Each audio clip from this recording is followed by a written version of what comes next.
Hey, what's going on, everybody? It's me again, Golden Blue Dude. And if you haven't already, go ahead and hit that like and subscribe button. I do college football and college basketball videos every single day. Go check out our Patreon page if you get a chance. We have a lot of great stuff going on over there. Video suggestions, live chats, videos just for the Patreon page. We also have a great website that was created by Joey. We now have 8 great writers. We're always looking for more, so email me. And also a great merchandise store. I'm really proud of this merchandise store. Go check it out when you get a chance. And you can support Golden Blue Dude through PayPal. And right now, every donation is going to go towards getting Golden Blue Dude a P.O. box, so you can send a mini helmet of your favorite team to Golden Blue Dude so I can display it in the background forever. And today, oh man, this was a good one. Today I want to talk about, West Virginia in general, but specifically some of the recruits we're getting in. Well, first of all, we got linebacker Jasir Cox from North Dakota State. This guy is an absolute beast. He led the Bison in tackles last year, 3 interceptions, 1.5 sacks, 2 forced fumbles. The dude is a turnover machine. We desperately needed this guy. But honestly, I think West Virginia is going to use him as a free safety because he's a little undersized as a linebacker, or he can be used as a bandit. Kind of a hybrid linebacker safety situation. I really like this guy. And of course, he has championship experience because the Bison rule the FCS. So it's nice to get in some championship experience. Now, this other guy I want to talk about, he's actually the guy that I titled this video after. Quarterback Cameron Calhoun. My gosh, this guy has some moxie. First of all, highly recruited. We beat a lot of high-profile teams to get this guy. And when he announced who he was picking, at first he said he was committed to Kentucky. This was through his Twitter. So first he's saying he committed to Kentucky, but then the graphic changes and he says he's committed to West Virginia. And in fact, West Virginia did pick up Cameron Calhoun. That's a great move right there. What a way to punk Kentucky. Sorry, Kentucky fans. You know I love you. I don't have anything against you. But that's just funny. I don't care who you are. That's just funny. So it looks like he has a little bit of sense of humor on top of everything else. So he's coming in with Mumu Benwahad and Jacoby Spells. We're going to be fine at cornerback. I'm not worried about cornerback at all. It's going to be a great battle over there. Jasir Cox is directly addressing the problem that Neil Brown was saying in his press conference, saying we needed to go after some linebackers in the transfer portal. Well, we're also very young at safety, so that was a win-win pickup for West Virginia. Great job by Neil Brown right there. So if you look at what Neil Brown is doing in the offseason, he is addressing every specific problem that West Virginia had last year, or maybe was caused through the transfer portal. The offense went out and got Graham Harrell. That was a home run hire. Our offense is going to be amazing this year. We're going to score a ton of points. West Virginia won't have to keep opponents under 25 points to win a ball game. And that defense was capable of doing that, but there's a few games where it's just not going to happen. That's too much to ask for a defense. Unless you're Georgia last year. That's a completely different story. But this year, the defense isn't going to have to do that. I think if they can hold the opponents to under 30 points, that's a win. I think this offense will be able to put up 30, 35 points consistently. So I'm excited about the offense.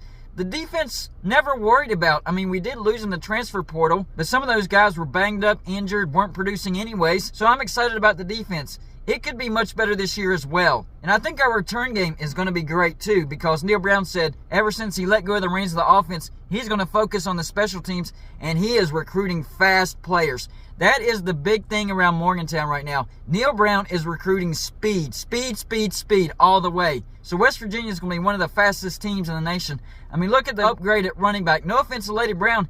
He did wonderful for West Virginia. Amazing. We will miss him. But the difference between his speed and Lynn J. Dixon, night and day. He runs a 4.740. Lynn J. Dixon runs a 4.440. That is fast right there. So I'm telling you, I know the road trips to Pitt and Virginia Tech are daunting, but Pitt and Virginia Tech better be paying attention. West Virginia is 100% capable of knocking off both of those teams. At minimum, splitting it. The further along this offseason goes, the more confident I am about West Virginia.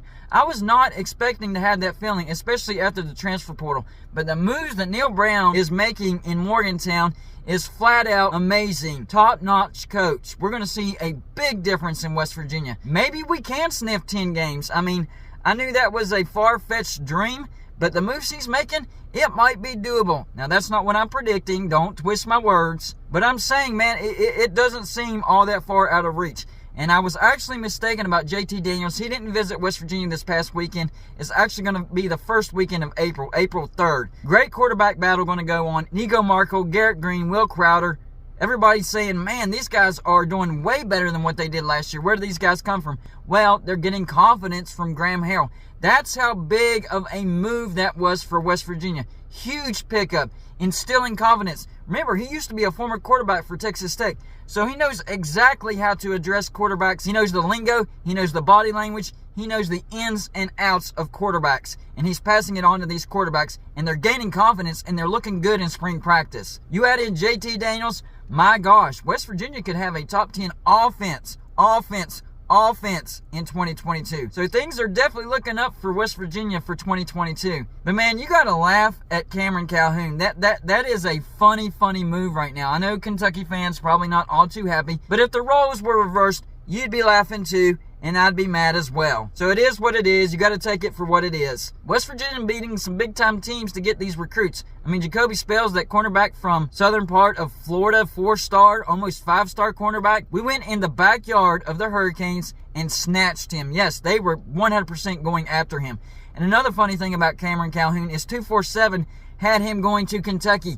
He had everybody fooled. He had 247 Sports fooled. They had him going to Kentucky. Whatever he did, man, kudos to you. Well done. That was awesome. And if you look at this year's schedule for West Virginia and kind of compare it to last year's as far as the teams that we lost to, how many of those losses can we flip this year? I think there's several we could flip and keep the ones that we did win. We start off on the road at Pitt. I have a lot more confidence that we can go on the road and beat Pitt. There's going to be a lot of West Virginia fans at that stadium. I think West Virginia will pull off the win. Might be labeled as an upset, but it won't surprise me. After that, Kansas at home. We beat them last year. We'll beat them again this year. We also get Towson at home. That's FCS. That's another win. At Virginia Tech, that was a win last year. This is on the road. It's tough to win in Blacksburg, but I don't think Virginia Tech's going to be very good. So that's a 50-50, but I would definitely lean towards West Virginia. At Texas, last year that was a win. I don't know if Texas is going to be all that much better, even if they'll be a little bit better. We've proven that we can beat a good Texas team on the road. I don't think they're going to be all that good. So that's a 50-50 football game, and I would lean towards West Virginia on that. After that, we get a bye week. Then after that, a very important game, a home game against Baylor. Last year, we lost on the road. I think that's a game we can most definitely flip in favor of a win. It's in Morgantown. West Virginia's going to be much better.